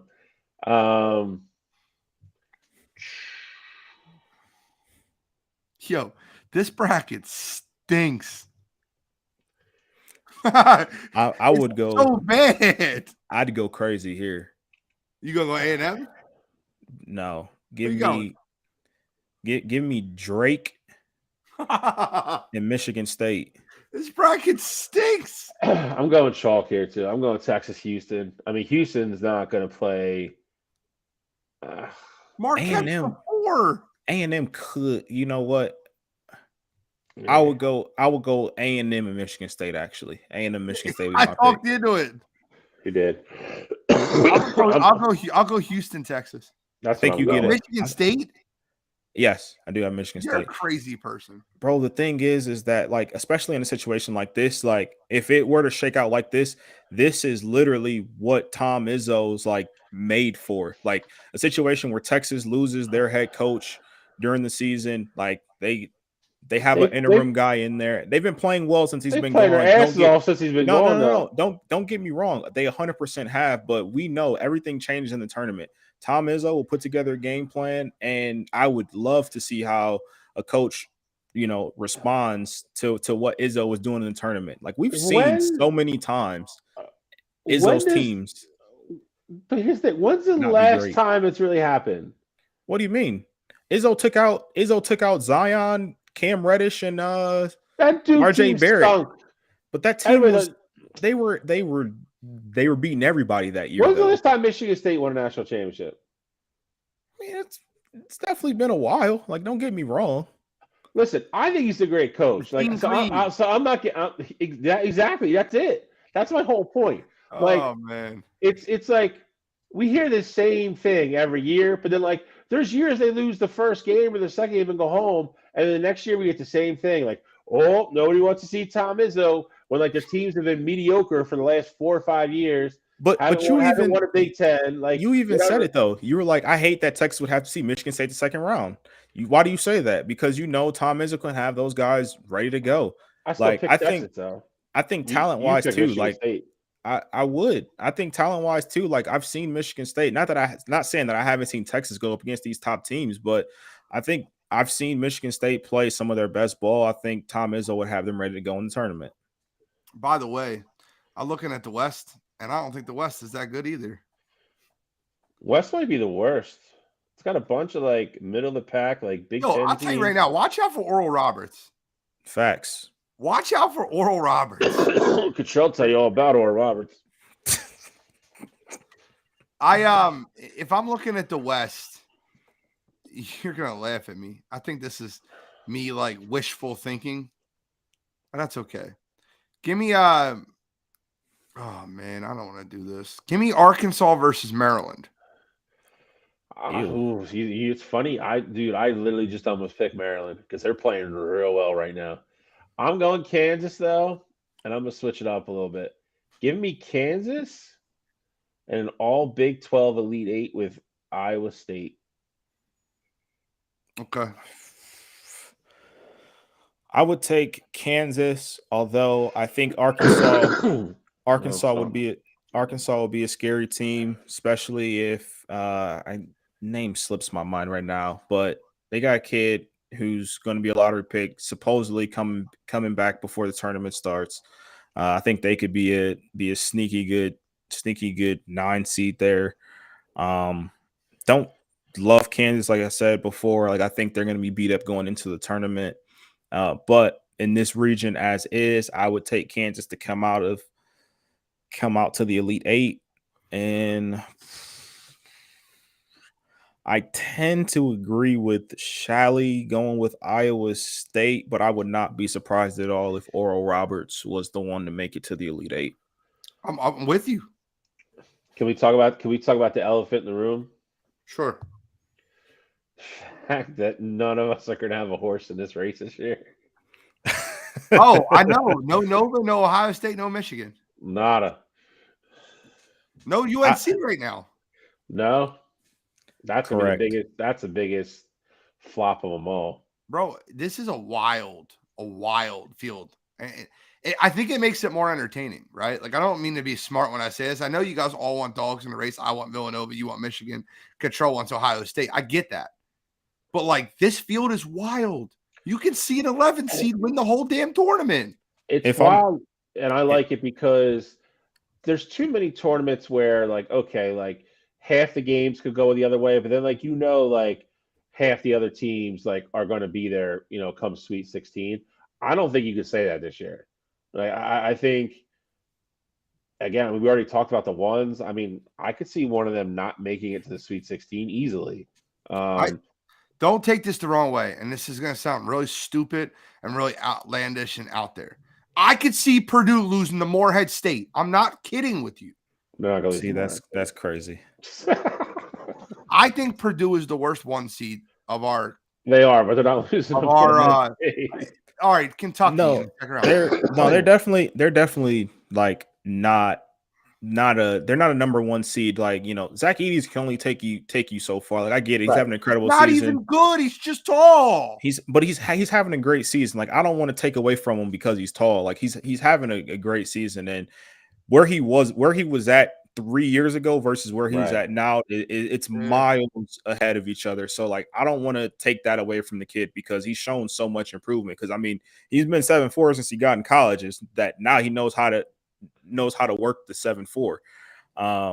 But yeah, I'm with you though. Purdue's not gonna. They don't scare me as a 1 seed at all. Honestly, I could see them get knocked out early in the Big Ten championship too, and they might not even be a 1. And then I think they're in a lot of trouble. I think they need to be a 1 to have a decent. Thanks. That's also what I was going to get into though. I don't think Ohio State has a snowball's chance in hell to win the Big Ten, but I think Michigan has a chance to win the Big Ten. Like, it's not high, but they got a chance to. Like, when you got a guy like Hunter Dickinson, like, they're like you got a shot to. And I think Nova, as bad as they've been this year, they've beaten Xavier team already. This season, they beat Xavier last night away. Yeah. So, like, I think Nova has a shot too. Obviously, it's a small chance. Like, they're so far behind in the conference and all that. Justin Moore's starting to look good again. That's the whole problem. Right? Out of the 3 of them, it's Nova by far that has a chance to go into the tournament, to go into their conference tournament and win it. Absolutely. And it's really, I mean, but I'd feel so much better if it was Jay Wright on that sideline. Yeah, of course. I hear you, brother. I mean, of course. If Jay Wright's on that sideline, they're not 14-14 either. Cam Whitmore, and Justin Moore can take that team on a run. I believe that, but I would feel so much better if it was a Jay Wright coach team.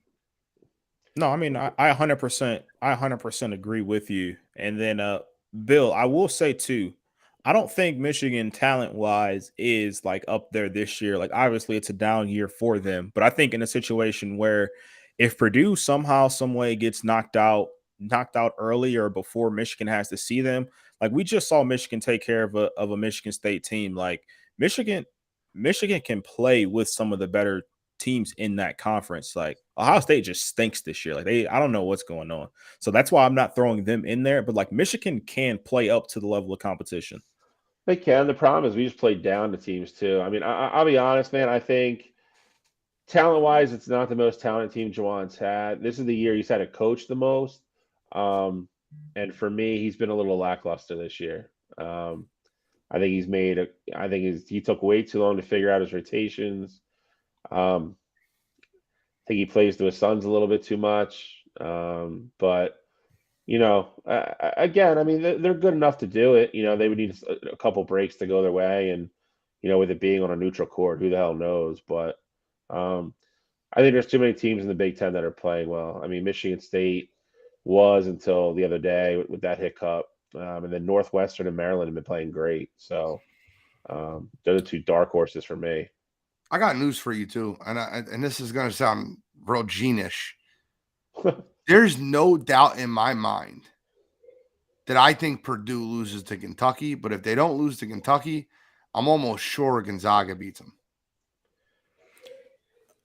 And Gonzaga, we can say whatever we want to say about Gonzaga, but they still have Rasir Bolton. They still have Drew Timme. They still have a team of players that have played in the tournament and have been there before. Yeah, they're not going to win it, right? They don't have the elite guard play that you got last year with Jaden Ivey. You're not getting that this year, right? But Chris Hart, Timme, and Rasir Bolton are enough to win versus Purdue. I believe it. I mean, I don't disagree with you, but again, I think Gonzaga. Jesus Christ. I think Gonzaga is a team that they also play down to their level of competition sometimes. So agree. I could see them getting into a scare with like a team like UConn or West Virginia in that second round matchup. Not saying I would expect them to lose that, but this, like you said, this isn't a Gonzaga team that we're used to seeing. Like Drew Timme can only take them so far. Whenever you need a basket, he can get you one. This is their worst team in the last 4 or 5 years. I don't think it's relatively close. But you know what the difference is? They can still play offense. They just can't play any defense. They can. I've watched them twice this year, and I watched them when they played St. Mary's and they lost. I mean, it is obviously not having Jaden Ivey is an enormous loss. Timme still being there is great. They're just not. I feel like they're a year away. Like I feel like obviously they're going to lose Timme after this season. I think they'll be better next year than they are this year. I don't know how they get better next year, though. Julian Strawler is going to go to the draft. I don't think there's no way he stays. Rasir Bolton leaves. Timme leaves. They lose their whole starting lineup. Yeah, I mean, they're playing a lot of kids right now, though. They are. They play 9 kids. They play 9 deep. Most teams play 7 or 8. I get it. All right, gentlemen. That's what we got. This will be a staple in our conversations for the next 6 weeks. Well, yeah, because it's gonna change damn near. Like we'll put this up next week and it'll be different. Facts. And I will say too, before we switch over to You Gotta Be Kidding Me, there's 2 teams that aren't here that I think absolutely could not only, like, if they win their conference, like I think they could steal a game in the first round of the tournament, and that's College of Charleston and Furman. I knew you were gonna say Charleston. I knew you were gonna say Charleston. Charleston and Furman, like I fully think, like if they go out and win their conference, like they'll come in and be somewhere between 12 and 14 seed. Like they're going to give teams a scare in that first round, and I think that they could win depending on who they get matched up with. They can win a first round, maybe even a second round game in the tournament. Both teams have very good guards too that can shoot. They will most likely put somebody's heart in the first round. I will look forward to the first round matchups. I'll be watching them on a cruise ship. I'm away for the first week of the tournament, which sucks, but whatever.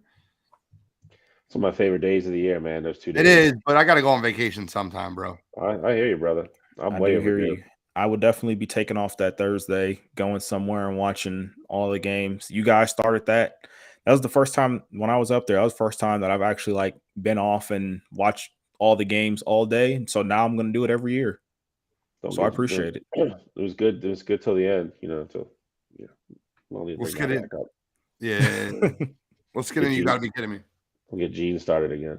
It is what it is. That guy's gone. I like the bartender that you're friends with. So that guy is gone.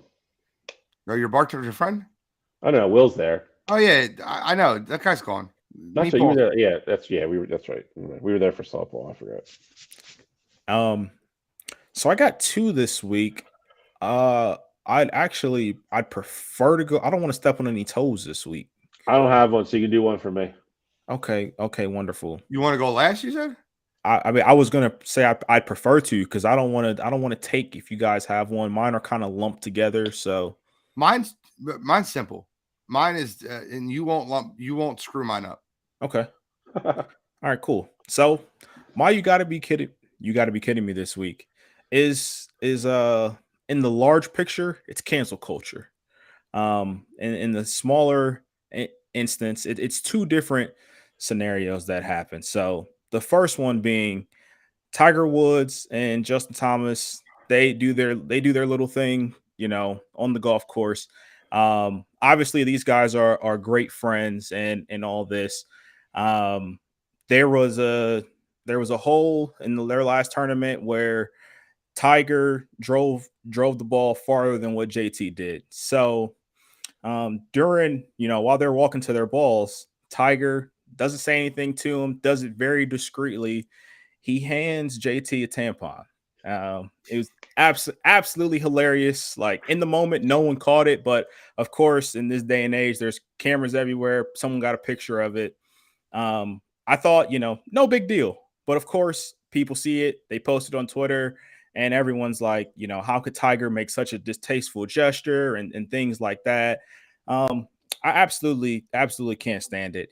Tiger wasn't offending anyone by doing that. It was just a joke between him and his friend. I don't see how anyone could even be offended by that. And I don't mean to sound like insensitive about it and things like that, but I just fully don't understand how that could have offended someone in that moment. And then the other side of it was, I know the Super Bowl happened last week, and we've already talked about the Super Bowl at length and all that, but during the Super Bowl, they showed Damar Hamlin, and he was wearing a jacket. Afterwards, Damar Hamlin got a lot of criticism and flack about the jacket because of what was on it, and he put out this apology thing about, I didn't mean to offend anyone and things like that. Like, I would have had more thought into it, but I really don't think there's times where people do cross the line, and I understand there's people get offended by certain things, but I really don't feel like, especially now, these athletes need to have an answer for every single thing that they do. Like it's really starting to get ridiculous. And I wish we could just get back to something just being left in fun, or if I don't agree with something, fine, but let's not just try to make it this whole hoopla about nothing. So cancel culture this week for me. On, you gotta be kidding me. That was a good one to do for me because I agree with you. Yo, I'll tell you this, and I don't mean to be offensive, but man, I don't understand how everything has to get taken out of context, out of fun, and you're saying he drives like a girl. And girls can do just as much. Like, shut up, man. Like they're friends joking with each other. Shut up. Like, stop. You want to cancel somebody, cancel Karl Malone. Not a good person. How the NBA allowed him to be full part of that weekend just after everything that came out is just beyond me. So for this week, you got to be kidding me, is the NBA for not making any changes to the All-Star game, keeping the All-Star game as awful as it is. The NBA players for allowing it to be the way it is. I love that Mike Malone deserves like 10 a round of applause for calling out, like, I don't know how you can fix this game. This game is awful. It's the worst basketball game. It's tough to sit through. The NBA, every turn, just made the wrong decisions. Deus John Morant, how he could be involved, and how would you get involved? $1 million. I'll do a dunk contest. Like, shut up, Ja. I love Ja. Shut up, man. Do it for your sport. Do it to draw new fans. Do it to get millions of people watching All-Star Weekend again. The NBA should just cancel All-Star Weekend. Just get rid of it. Sucks. It's almost as bad as the flag football show the NFL put on. All-star games have become less and less about the fans and more about, I need to stay healthy. This is a spectator sport. You don't have money if we don't watch it. I just feel like there's a lot of mistakes that are going on with these sports and all-star games. And I think the NBA, even having Karl Malone be a dunk contest judge, like, come on, man. Like, what are you doing? I understand Carl's response to the question. Like, he doesn't want to talk about something that happened 50 years ago or 40 years ago or whatever it was. But, like, you were 20 and you impregnated a 13-year-old. That's a crime. You're lucky you're not in jail. Facts. It's just like, I don't. And then you just have that guy grading the dunk contest. We're just talking about cancel culture a minute ago. That's somebody you could have canceled. Yet the conversations about Tiger Woods' tampon. What? I don't know. It's a great point. For this reason, the NBA as a whole. Come on, you gotta be kidding me. And I think the NBA runs the best ship. I'm being serious about this. Between the NFL, the NBA, and MLB, I think the NBA is running the best overall ship. Between Rob Manfred destroyed everything in baseball. It's too early for that. Roger Goodell saying that the referees are the best I've ever seen them. Like, come on, man. I think your analogy earlier though was like so spot on. The more I think about it though, and I think the problem with the NBA is they're kind of getting into the NFL territory where they're worrying about growing and making more and more revenue, and they are, but like nobody's kind of like steering the ship now. And I feel like that's what happened to the NFL for a while. It's like, great, all these doing TV deals, that's great. Like it's all this, but like now we're getting too far away from like what the league really was and like used to be. And I think there's a happy medium somewhere. And I think your Fast and Furious thing, as stupid as it sounds, I think it was spot on. I think the first 4 or 5, you could argue, were all like in the same, spirit and, same kind of, same goals were met to make those movies. And then after that, it was just like, let's send a Fiero to space and see if these people watch it. And that's like the point. It's like Madden, bro. It's like Madden. Yeah. It reminds me of Madden. You know what? Don't even get me started on that. I knew he saw it. That's what I was going to say. The statement they released yesterday. But that's what I mean. It was like, we're going to send Ludacris and Tyrese up to space in a Fiero in like a 1942 submarine outfit and bring them back and see what happens. And people are like, "Oh my God, did you see it?" And they're like, "Made $1 billion. Let's make another one." Like, and that's exactly where we're at. I feel like that's where we're at with the NBA. I'm not going to get into the Madden thing because I was actually shocked that neither one of you put that in the group chat when I saw it come out, because I know how much you guys. I am nowhere near, the avid Madden player that I used to be, but EA finally coming out and be like, "Yeah, the last 5 versions of this game we made have sucked. We're going to work on it." It's a make or break year for us. It's a make or break year. I mean, You know why they said that though?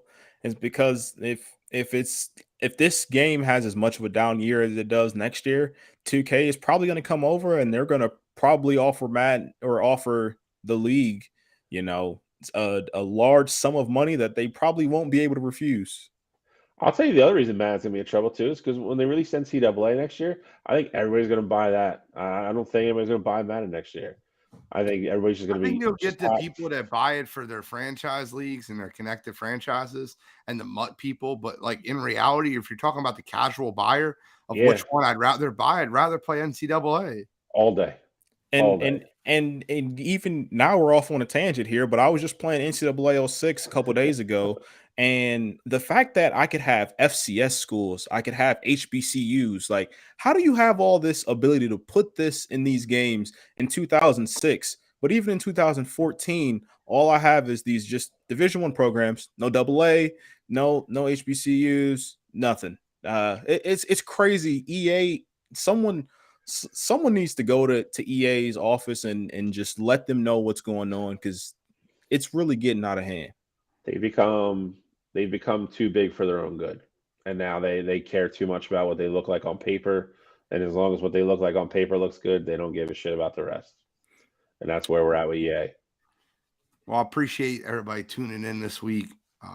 We had a fun episode, very light episode, 2 hours on the dot.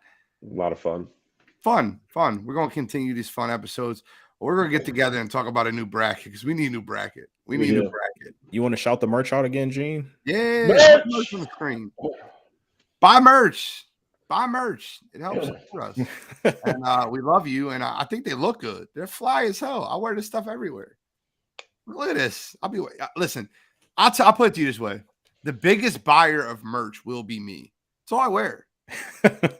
This is Why true. pay for other people? Like, I don't need to pay like Nautica or like Polo, Ralph Lauren, when I can just pay wire to wire. Does Nautica still even make clothes? I don't know, bro. I don't buy clothes, man. I'm the worst. I really do now. Wire to wire stuff everywhere. Before we go, I gotta give a quick shout out to my buddy and always my boss too, one of my bosses. But Rich Tarr is actually doing color commentary tonight for ESPN Plus for the LaSalle game. So it's probably over by now. So I'm gonna go back and rewatch it. But I think we're gonna have him on. I think we're gonna have him on one of our college shows. He was on the 88 LaSalle team that went to the championship game on the NIT, which was when the NIT was still a bigger tournament back then, the March Madness. So I think we're gonna have him on, and he's working on a really, really big guest for us. So we'll see what happens there. But just to give him a shout out, and good job. It's a pretty big deal to go on ESPN. So thank you guys for tuning in this week. Any final thoughts, Cottrell? Nothing from me. Great job, my boy Rich Tarr. Love Rich Tarr, even though you switched to T-Mobile. Don't think I didn't know you did that. No. But thank you guys for tuning in. Wire to Wire Sports Podcast, episode 124. We are signing out.